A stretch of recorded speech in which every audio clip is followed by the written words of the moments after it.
this country is at war with Germany. We had to do a job, and we did the job, and that was it. The men had to go and fight, and the women had to take their place. Soldiers, sailors, and airmen of the Allied Expeditionary Force, you are about to embark upon the Great Crusade.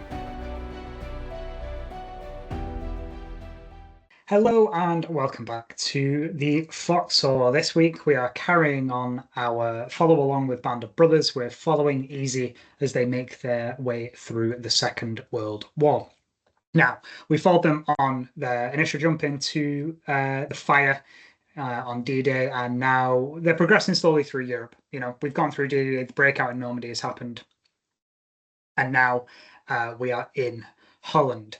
And this episode kind of closely follows Dick Winters. It's a very Dick Winters centric episode. It's kind of from his perspective as he kind of moves from being Easy's commander into, you know, more of the desk job of being the higher up in the company.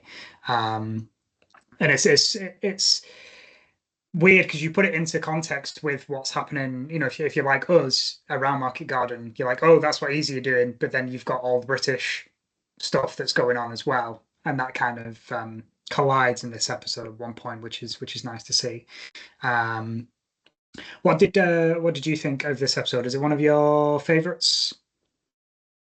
It's up there, I think. I'm not sure which my favourite is, but it's certainly up there. Again, like the others, it's got its fair mix of action and human elements to it. So it's got a good mix. Yeah, it does for sure. And it's really interesting actually, because as I was watching it, I was remembering that I read Dick Winters' book, actually, Beyond Band of Brothers, which if you haven't read, it's a great book, and it kind of goes into more detail about the engagements that are shown in this particular episode, which is good because Band Brothers, the book, is good for this bit. But if you want more, I highly recommend Dick Winters' book Beyond Band Brothers. It just gives you a little bit more that Stephen Ambrose couldn't cover, and the TV show that couldn't cover, because it's a TV show after all, and they can't fit everything in. So yeah, we're kind of following, like I said before, we're kind of following Dick Winters, and it's kind of flitting between the action sequence of them on the island in Holland, and Dick Winters kind of typing up the combat report.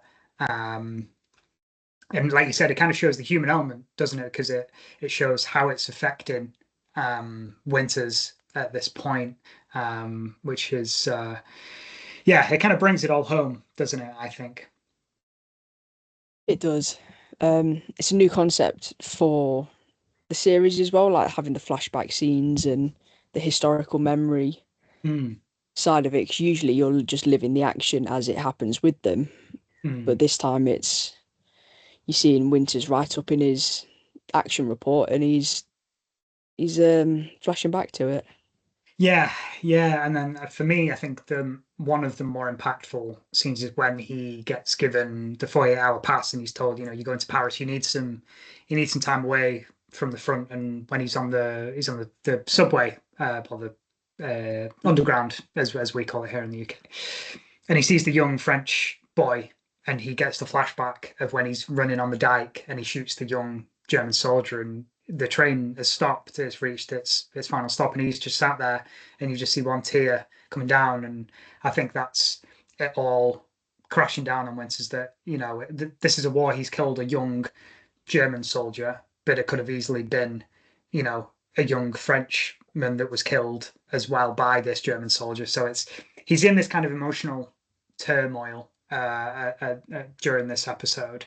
I think as well, maybe because of the responsibility that's given to him. You know, he's totally fine with leading the men in combat, but then that's kind of taken away, and he's given a desk, really. And you can kind of see that when they're going to rescue the British paras, and Moose Heiliger takes over, and you can see he's like, oh yeah, you know, let me know how it goes, like if anything happens, like come and get me. And you just know that if anything happened, he wouldn't have followed orders. He would have ran, he would have got his M1 ground, and he would have gone, right, where's easier? I need to rescue my men. And he would have gone straight in and helped them. He wouldn't have just sat back. And I think that sums up Dick Winters perfectly in a nutshell, I think. It does, yeah. So this is episode 5. We're halfway through it. Halfway through the series. So this is Crossroads. So it's set a number of weeks after Market Garden in the October-November time of 1944. So it's in between, so we don't see what happens in between, but in real life, Easy Company were still fighting big and small battles during that time. But we've obviously skipped that and jumped straight to this. So, first scene, we see Winters running through a field. The viewer doesn't know what's going on, and that certainly builds its suspense well. So, they're back in Winters' room. There was a brotherly affection between Winters and Nixon, and it shows when Winters wakes up. Nixon. Yeah. If you don't know why we're laughing, if you haven't watched the series, but if you do know why we're laughing, you know why we're laughing. Because, yes, Winters wakes Nixon up by throwing his own urine on him because he wouldn't get out of bed. And this is, for people that don't know, Nixon he was a functioning alcoholic, wasn't he? Yeah. He kept a bottle of VAT 69 in Winters's footlocker, and he was always on his hip flask throughout the day. And I watched an interview with Winters yesterday, actually, where he said that him and Nixon worked well together because Winters would do all the day stuff and he would take care of the company and the regiment that way during the day. And then when Nixon was kind of at his peak during the night, when he was probably half cut, he would take over and he would walk the line and check on the men and that sort of thing. So Winters said that they kind of operated really well. They got both ends of the day taken care of between them, sort of thing. But yes, a very funny scene, and I wouldn't want to be woken up by that. No, I work with I work in a hospital, and yeah, urine. No. So the first operation we see in the episode is Operation Pegasus, which is a rescue operation for rescuing the British paras left behind after Market Garden. And they were offered safety by the Dutch resistance before the 101st came to the rescue. We see Winters' his base in Skunderhof Estate, which is still very visitable today. There's the famous then and now photo of the actual Winters stood outside. Is he holding a picture? No. Winters has stood outside, and then there's Damien Lewis stood in the same spot, holding the pictures of Winters in that spot, and then everybody goes and does the then and now there. Yeah, of course. Yeah, it's above the arch, isn't it, where it says the name, the scooter, whatever it is. The Skunderhof. That's the one. Yeah. So the flashbacks start. It's a recon mission to find German positions, basically. And it's pretty much as it happened in the show. So at one point we see Winters going down the line of his men, giving each men a target. That happened. Yeah. I thought there was some quite good editing cinematography skills in this bit, because you hear the sound of the gunfire, which then transfers into the sound of the typewriter. Yes. Clacking. Yeah. I thought that was pretty neat and something we'd not seen in the series before. So you can see Winters' tactical mind in this, because at one point he gets his map out and he's like, Germans can flank us over there, if they figure it out, we're stuffed, kind of thing. So that just shows you how Winters' mind works and why he's such a great leader. Yeah, absolutely. Yeah. So Winters throws his red smoke grenade. In the series, the men waited to see the smoke, but in actual fact, the men started running with Winters instead of waiting for the signal. Yeah, but Winters had such a rush of adrenaline and he was such a fast runner, the others just couldn't keep up with him. So he was miles ahead of anyone anyway. So he was the first to get to that bank. And like we said earlier, he goes over the bank and just sees this basically child of a German soldier looking at him. Yeah, yeah. I heard Winter said that that rush of adrenaline, he said he'd never had one like that before ever. And even after he said he never experienced adrenaline like that before. And then also, yeah, when he gets on, he's just it's clip after clip in his M1 Grand because he, like you say, goes over onto the top of the dike, sees this literal child, and then they figure out that it's a whole other company because there's a river crossing on the other side.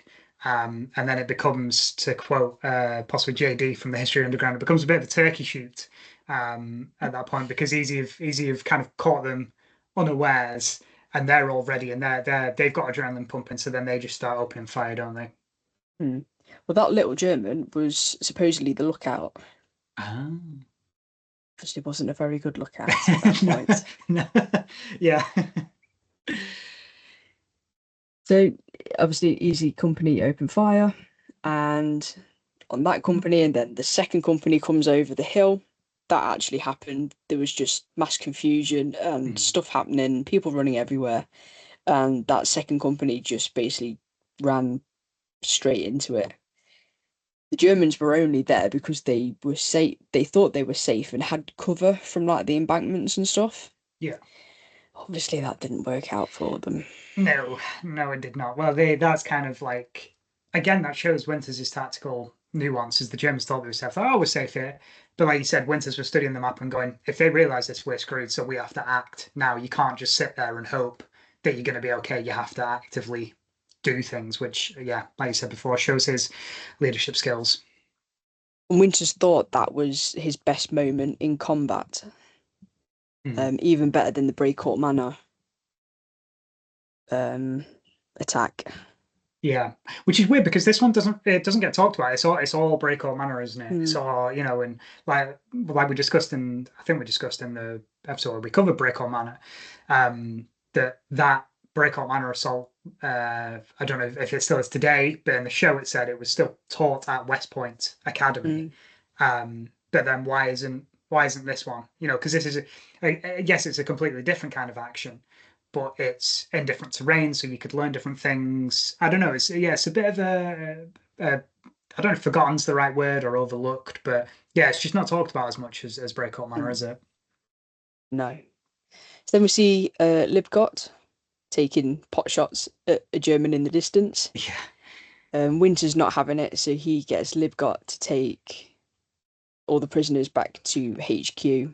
And then gives him one round of ammo to make sure everybody gets there in one piece. Yeah, that actually happened. That's in. I remember reading that in the book. Yeah, yeah, crazy. And you get it because his Leibgott's blood is up at this point, and he's due himself. And yeah, I get it. But then again, we're really praising Dick Winters in this episode, aren't we? Again, it shows Winters' leadership skills because he realizes this, and he doesn't say it, he doesn't lambast him, he doesn't shout him. He's just very, very stern and very, look, this is what you're going to do. I want you to carry out this order and, do it to its fullest because I know best. What you're doing now, it'll only end in tears for yourself. Because he says, drop one and the other prisoners will jump you. And yeah. Yep. Webster is injured, and like every probably GI, he was a souvenir hunter. So while hobbling back to the aid station, he found a German camo poncho, saw it, and thought that would make a good souvenir for his nephew. So he took that under his arm and then hoddled off to the first aid post. No way. I didn't know that. That's cool. So, Dukeman was the only one that was killed. 4 were wounded, but opposed to the hundreds of Germans that were killed, that's not a bad outcome, like statistically wise. Yeah, absolutely. Yeah. Winters did not like sitting behind a desk. As we said before, he was most useful with the men that he'd made the connection with and he trained. At one point he says his famous line, "Hang tough." Yeah, yeah, yeah. I think that's. I was thinking about this the other day. I think that's the only time he says it in the series, anyway. I think Yeah, so. I'm pretty sure. Yeah. Like the Americans had flash and thunder to find if it was friend or foe hiding in the bush, the Brits had the same, but they said Leicester to be answered by square.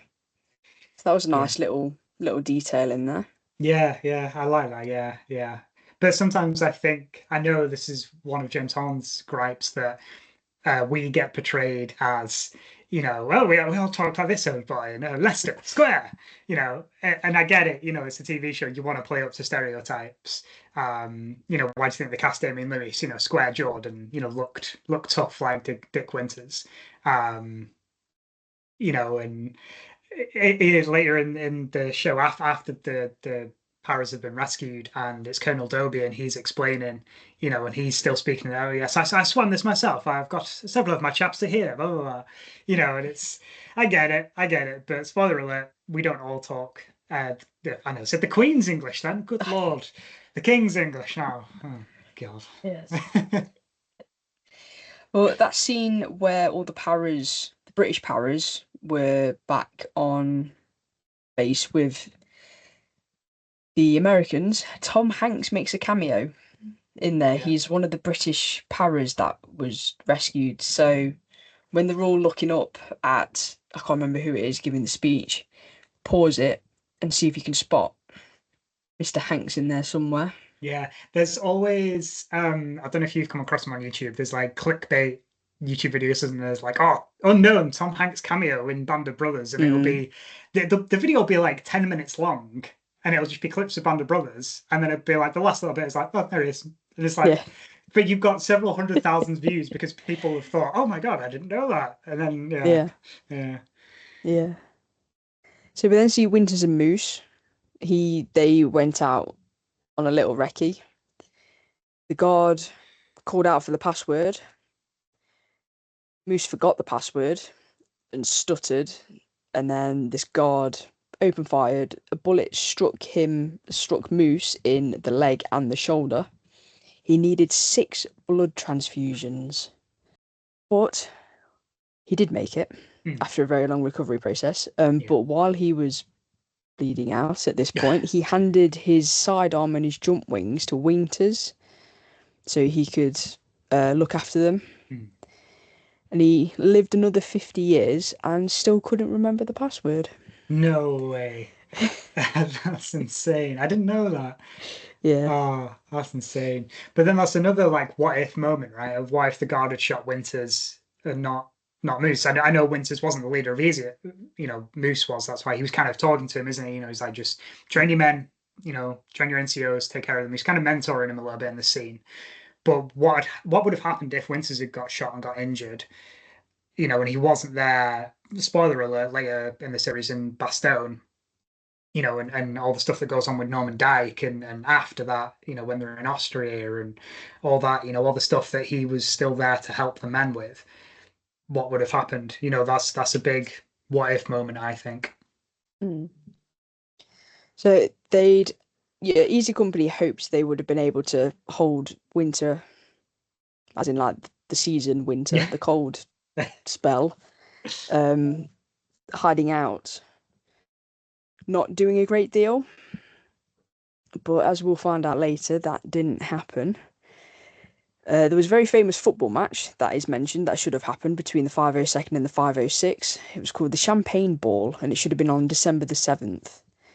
But again, they missed it because they were off to the Ardennes. Yes, they were, weren't they? Yes, their plans go awry. Yes. Bill Garnier limps in through the door. We don't see what happened to him in the series, but I found out what happened to him.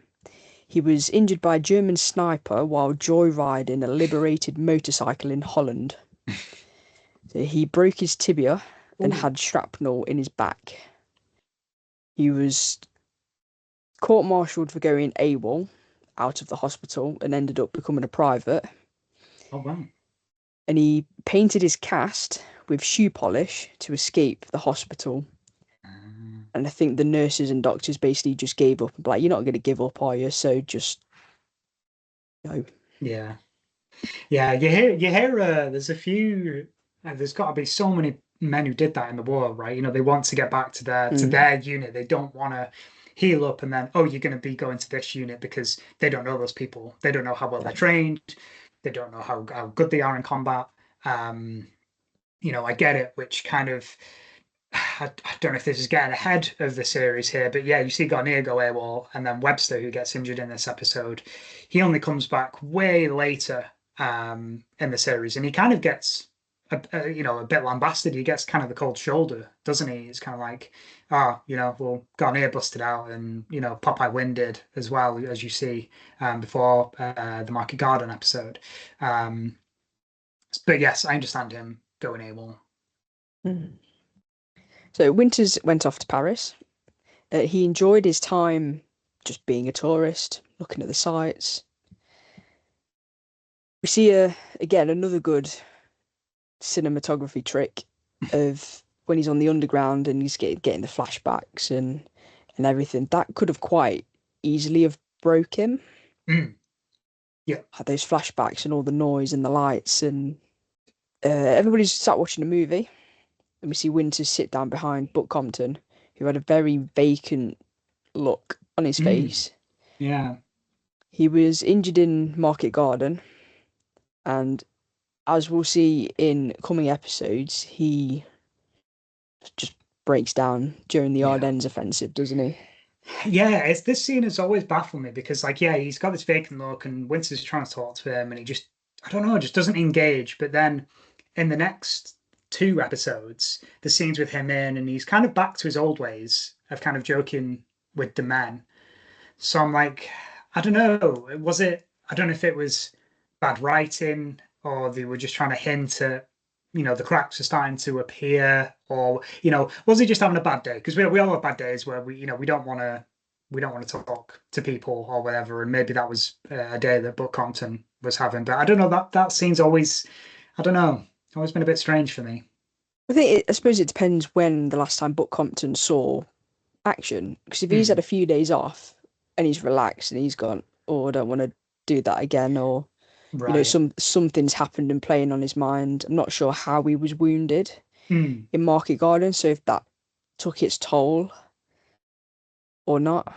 But the crack for him was certainly showing at that point. But then when he's thrown back into combat, it sort of twigs again, and he's like back to what he knows. Right. So if you've been in combat for so long, that's the only thing you know.